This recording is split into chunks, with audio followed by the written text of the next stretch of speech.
With the release of Cyberstorm Access, we got 3 powerful new decks: SuperHeavy Samurai, Purrely, and Mannadium. Now that we've had some time to see how they interact with different hand traps, I've put together a basic guide on how to optimally hand trap all decks, explaining their choke points as well as why certain hand traps are good against them. My name's tcgsam, and this is an easy to understand guide on how to use your hand traps optimally against these 3 new meta contenders. If you like what you see, then please consider subscribing to the channel. With that being said, let's get right into it. Before we get further into the video, I just want to quickly give a shout out to both Your Playmat and CardTrader Zero. If you want to get your custom designed card sleeves, playmats, or tabletop mats, be sure to check out Your Playmat for the highest quality products using my affiliate link in the description below to get 10% off your entire order while helping to support the channel. Also, sign up for CardTrader Zero using my affiliate link below to stop paying exorbitant shipping fees when shopping for cards online. By signing up using my link, you'll be helping to support the channel even if you don't make a purchase, but if you do make a purchase, you'll also be helping to support me for the cards you'd already be buying. Now, let's get back to the video. I'm going to first talk about the different choke points for each deck so that you have a better idea of where you should hand trap them or interrupt them in general, not only with hand traps but with also any other potential disruptions that you may have access to. Let's start with SuperHeavy Samurai. Since this deck sets up Barone the floor pretty early on in its combo, there aren't too many choke points that you can take advantage of before the Barone hits the board. The biggest choke point that this deck is going to have before Barone is the Link 1 Scarecrow effect to summon back from the graveyard.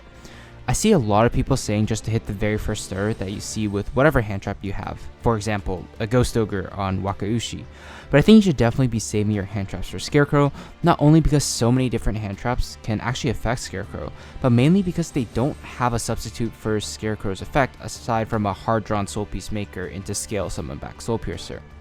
For example, if you stop a starter, and they have another extender and or starter, they can just play through the hand trap as if nothing happened essentially. Hitting Scarecrow will make their combo a lot less effective, no matter if they have another starter or not. I've personally had so many people hand trap other parts of my combo, and I've just been able to play through it all since my Scarecrow has still gone through. So unless you're in a very simplified game state, I would definitely recommend just saving your hand traps for Scarecrow. Next I'm going to talk about the choke points of the Purrely deck.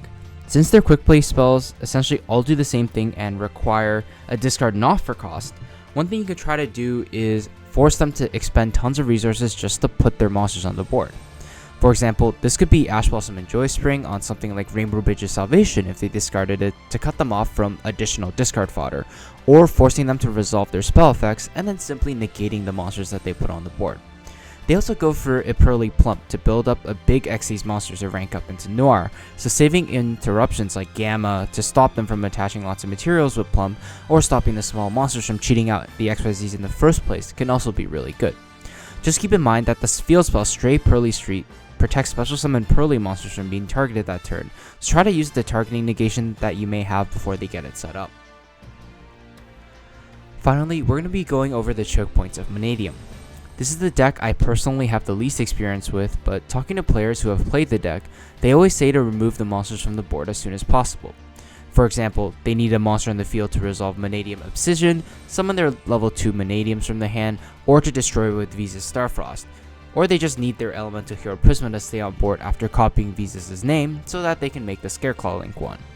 Thus, cards like Ghost Ogre and Snow Rabbit can be quite good against the deck, as well as certain spot removal for their monsters just to get them off the board. Since they're also a fast-paced combo deck that adds quite a few cards from deck to hand, Droll and Lockbird can be a great way to shut them down as well. So now that you know what the common choke points for each deck are, let's talk about the cards that will be best for stopping them. For the sake of time, I'm only going to be covering the impact of the most common hand traps and the best spot to use these hand traps against these decks, since these hand traps are played in almost every deck this format. Keep in mind that this is only a general guideline that is meant to be easy to remember. If you see a better situation to use these hand traps in, then don't confine yourself to only following this guide. Alright, let's get started. Starting with Ash Blossom and Joy Spring, this card is generally mid to low impact against all of these decks. Against SuperHeavy Samurai, the best spot to use it would be on the Soul Peacemaker effect to force the Barone out so your other hand traps can stop the rest of the combo. If you don't have another hand trap, all you can really do is stop the first starter and hope that they can't play through it, since Barone will be able to stop the Ash on the Peacemaker. Against Purrely, cutting off the first quick play spell can be great, if they don't have another one, but a more consistent thing to do would be to hit their good discard fodder, for example like Dark World Snow or Rainbow Bridge or Salvation, so they don't constantly keep getting free discards. Finally, against Mannadium, stopping a hero lives can be very high impact, but you risk playing into a card like Cyberstorm Gamma. Instead, you can also try stopping the Lightheart Search or Primitive Planet Search to cut off right card access. Next up are effect negation cards like Effect Veiler, Infinite Impermanence, or Ghost Mourner. Against SuperHeavy Samurai, you want to hit Scarecrow with it so they lose on a free Soul Piercer from the graveyard and make it harder for them to summon a Barone early on in their combo, making them more vulnerable to other hand traps out there. Against Purrely, stopping the Lily effect to XZ summon from the grave can be good since it's a hard once return, unlike the other Purrely monster, and it will force your opponent to make plump with more resources from hand. Finally, against Mannadium, stopping the Prisma from copying Vesus' name will prevent them from making the Scareclaw Link 1 or summon the level 2 tuners from their hand, making it more difficult to start their combos off in general. Overall, effect negation is around middling to high impact against these decks. They're definitely not the best hand traps out there against them, but can be pretty good most of the time. Next up is Ghost Ogre and Snow Rabbit. Against SuperHeavy Samurai, I see a lot of people say to hit Big Benkei in the scales, but I personally think hitting Scarecrow is better. It's a lot harder to play through Ogre on Scarecrow than it is Ogre on Big Benkei from my experience playing the decks, so try it next time you're against them, unless of course you know they have a line to go to Baron before committing the Scarecrow effect, which they will have sometimes. Of course, if it's a very simplified game state, then you can absolutely hit cards like Wakaushi or Benkei, and it'll be very strong, since it takes away a pendulum scale as well. Against Purrely, the simple answer is to hit My Friend Purrely, since it'll prevent them from getting a search, but perhaps more importantly, cut off a vital piece of follow-up that they have access to. Hitting the small main deck monsters can also be good to prevent them from making an Xyz monster. Finally, against Mannadium, hitting Prisma and preventing them from linking into the Scarecrow Link 1 is very strong overall. Overall, Ogre is going to be a very strong hand trap against all three of these decks and will generally have high impact against all of them. There isn't much to say about when to use Droll and Lockbird against these decks, since you always just want to use it as soon as possible. The only thing to consider is whether you'll be playing into a potential Cyberstorm Gear Gamma if they have no monsters on the field. Overall, this is an incredibly high impact hand trap against all three of these decks, except maybe Purrely since they can do a lot during the draw phase with the right hand. Next up are Banishing type Floodgates. So Banishing type cards like Dimension Shifter, Retaliating Sea, for example, act as macrocosmos and are generally high impact against all three of these decks, as in they need their graveyard to play most of the time. Against SuperHeavy Samurai, it cuts them off from Soul Piercer searches during the turn, making it difficult for them to build a big board because of the lack of searches that they're getting, and they'll most likely just end on a Baguska in this case. Against Purrely, it cuts off potential good discard fodder like the Dark Worlds or Rainbow Bridge from getting advantage, and prevents Purrely Lily's XYZ effect since there will be nothing in the graveyard, in addition to the recursion from a card like My Friend Purrely. Against Mannadium, it prevents graveyard recursion from cards like Scareclaw Arrival, and makes it difficult to summon Vicious Astrolabe.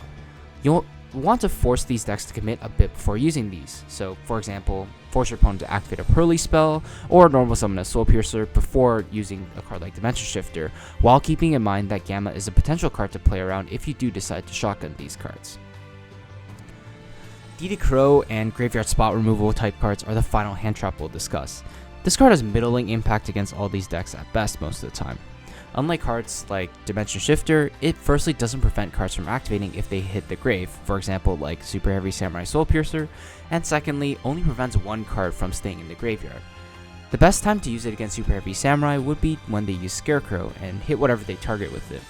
The best time against Purrely would be when they use Purrely Lily to target a quick play in the graveyard to XZ summon, and then finally, the best time to use it against Mannadium would be to hit the Vesus Starfrost out of their graveyard when they try to bring it back with Scareclaw Arrival, and before they can make Vicious Astrolabe.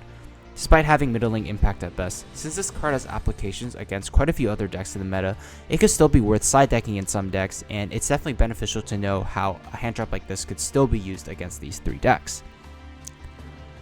While we couldn't cover every single hand trap out there, hopefully this guide was still useful to you since it should have covered the most common hand traps that are played in the format. Now that you have a better understanding of each deck's choke points, you'll have a better idea of how to stop them, no matter what sorts of interruptions you have. If you think I missed anything or have something to add, then be sure to let me know in the comment section below. If you enjoyed the video, please consider subscribing to the channel. Only a very small percentage of my viewers are subscribed, and it would make a huge difference to me if you would take the time to do so. I'd really appreciate it. Thank you so much for watching once again, and I'll see you in the next one. Take care.